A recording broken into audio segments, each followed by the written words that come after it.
تو اس دوران بعض لوگ آپ کو دیکھیں گے، آپ کو چاہیے کہ آپ ان کی مدد بھی کریں کہ کئی حاجی کیا کرتے ہیں اسی حالت میں نماز پڑھتے ہیں، حالانکہ نبی اکرم صلی اللہ علیہ وسلم نے فرمایا لا یصلی الرجل وليس على عاتقیہ شیء، انسان کے لیے جائز نہیں ہے کہ نماز پڑھے اور اس کے کاندھے کھلے ہوئے ہوں، نمازی نہیں ہوتے۔ تو اگر آپ چاہتے ہیں کہ حاجیوں کی مدد کریں تو ایسے وقت پر آپ اطراف کے لوگوں کو کم سے کم ان کو کہے بھائی آپ کپڑا ڈال لیجیے۔ کئی لوگ کیا کرتے ہیں نہیں میں ہم عمرے کی حالت میں، طواف کی حالت میں، نہیں اب آپ نماز کی حالت میں، اور آپ نماز بغیر ٹوپی کے بھی قبول ہو رہی ہے اس دوران۔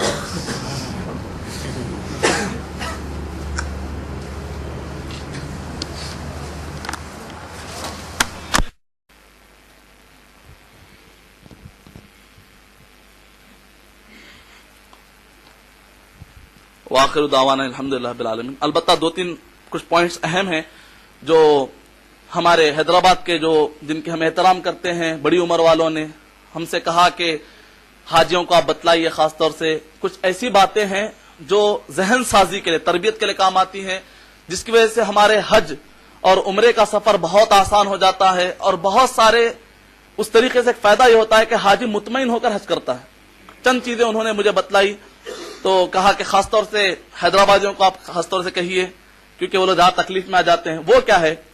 وہ یہ ہے کہ ذہن یہ بنا کر جائیے کہ اگر مجھے اتنا حصہ مل جائے سونے کے لیے تو میں وہاں پر سوؤں گا، اتنا ایکسٹریم میں جا کر ذہن بنائیے، تکلیف میں بھی آیا تو میں سو لوں گا، یعنی کہیے کہ وہ گڈ ہے، اور اگر اچھی جگہ ملتی ہے تو ویری گڈ۔ اسی طرح اگر مجھے صرف بریڈ کھا کر ہی 3 دن گزارنا پڑے، گزار لوں گا، یہ گڈ ہے میرے لیے، اور اگر اچھا کھانا مل جاتا ہے مرغ مسلم، ویری گڈ۔ تو ذہن یہ بنا کے رکھیے کہ آخری حد تک مجھے تکلیف بھی آئے تو میں پریشان ہونے والا نہیں۔ وہاں جا کر جیسا کہ انہوں نے کہا کہ جیسا کہ بعض حاجی یہ کرتے ہیں کہ ارے اس میں نمک کم ہے، حیدرآباد میں تھے تو کیا لذیذ غذائیں مل رہی تھی، اس کے اندر جو ہے چاول رہا پکا ہوا، جو مل رہا الحمدللہ کھائیے۔ تو یہ ذہن بنا کر جائیے کہ وہاں پر ہم عیش و آرام کے لیے نہیں گئے، بلکہ ہم جو زندگی بھر ہم نے جو کچھ بھی گناہ کیا اس کو مٹانے کے لیے گئے۔ اب یہاں پر ذہن بنائیے کہ ہم کو آرام کے لیے نہیں ہے، یہ پہلا پوائنٹ۔ دوسرا پوائنٹ یہ ہے کہ کوآپریشن، دوسرے کے ساتھ رحم کا معاملہ۔ اگر کوئی بوڑھا، کوئی ہم سے زیادہ ضرورت مند ہے تو آپ اس کو آگے بڑھا دیجئے۔ کہیں پر ٹوائلٹ کے پاس یہ مسئلے آتے ہیں، کبھی سواری کے وقت پر یہ مسئلے آتے ہیں، تو ایسے وقت پر دوسروں کو آگے بڑھانے کی عادت ڈالیے، کیونکہ ہم اپنا حق لینے کی کوشش کریں گے تو ظاہر بات ہے بہت سارا اجر، کیونکہ اسلام ابھارتا ہے ہمدردی کے لیے، ایک دوسرے کی غم گساری کے لیے، تو اس سے بھی آپ بہت بڑا اجر لے سکتے ہیں۔ اور یہ بھی کہ آپ کوشش یہ کیجئے کچھ پیسہ زیادہ لے جائیے، یہ تو اور بہت بڑے اجر کی بات ہو جائے گی۔ کبھی ہوتا ہے کہ کوئی حاجی کو پیسے ختم ہو جاتے ہیں، بیچارے پریشان ہوتے ہیں، ایسے وقت پر اگر آپ مدد کریں گے، نبی اکرم صلی اللہ علیہ وسلم نے فرمایا من نفس عن مسلم کربۃ من کرب الدنیا، جو اپنے مسلمان بھائی سے ایک مصیبت دور کرتا ہے تو اللہ سبحانہ وتعالیٰ قیامت کے دن اس کی مصیبتیں دور کرے گا۔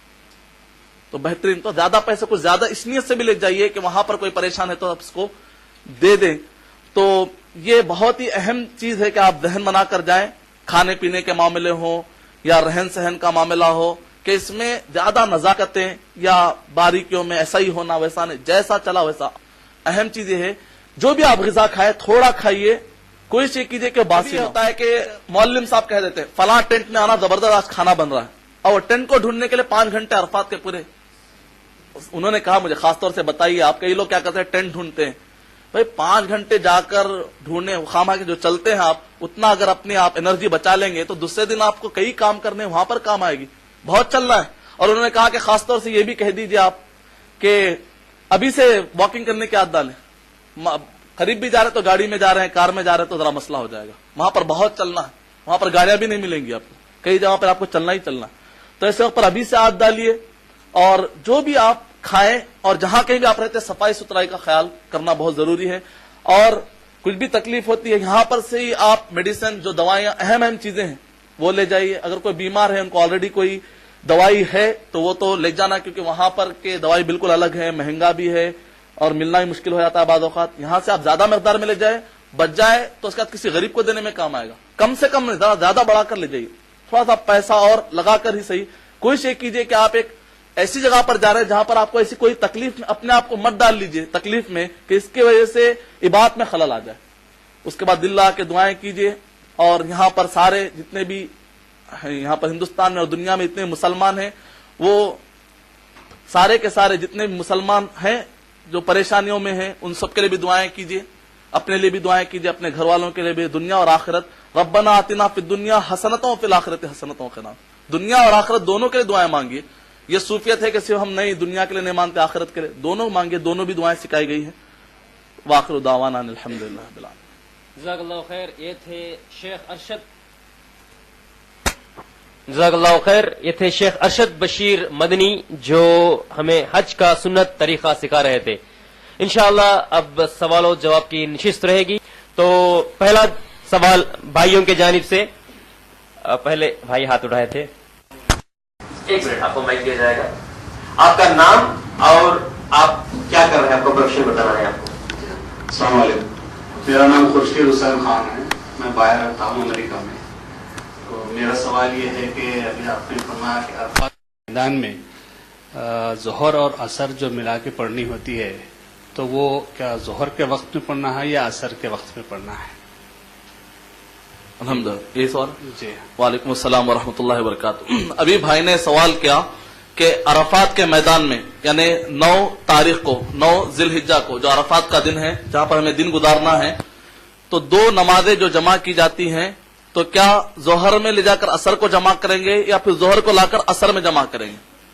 تو نبی اکرم صلی اللہ علیہ وسلم کا سنت طریقہ یہ ہے کہ آپ ظہر میں جب نماز پڑھیں گے ظہر کے ٹائم پر تو اسی وقت پر عصر پڑھیں گے. آپ ظہر کے ٹائم پہ 1 بجے جو ہے وہی اسی وقت پر آپ عصر کو بھی پڑھ لیں گے.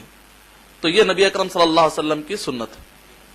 اگلا سوال بہنوں کی جانب سے لیں گے. بہنوں کو اپنی نام بتانے کی ضرورت نہیں ہے, بس وہ اپنا پیشہ بتائیں. وعلیکم السلام ورحمۃ اللہ وبرکاتہ. یعنی آپ کا سوال یہ ہے کہ جس کی طرف سے ادا کر رہے ہیں کیا اس کے اوپر بھی کچھ پابندیاں ہیں کیا؟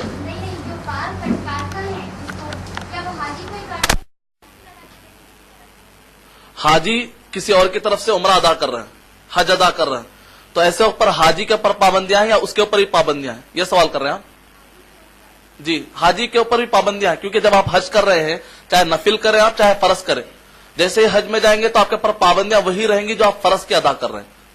تو اگر وہ اگرچہ کہ ان کا دوسرا عمرہ ہے, اگرچہ کہ وہ دوسرا ان کا حج ہے, لیکن جیسے ایک مرتبہ احرام باندھ لیں گے تو پابندیاں تو آپ کو اپنانی پڑیں گی. تو نفل اور فرض کا سوال نہیں, جیسے احرام باندھ لیں گے وہ خود بخود اس کے ساتھ وہ رولز آ جائیں گے. بال بھی نہیں کاٹنا چاہیے احرام کی حالت میں.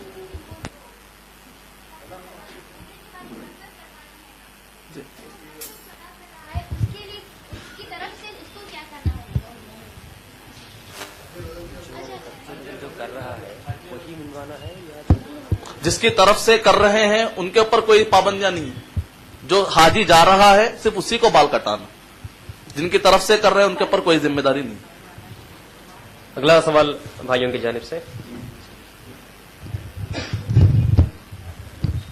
السلام علیکم ورحمۃ اللہ.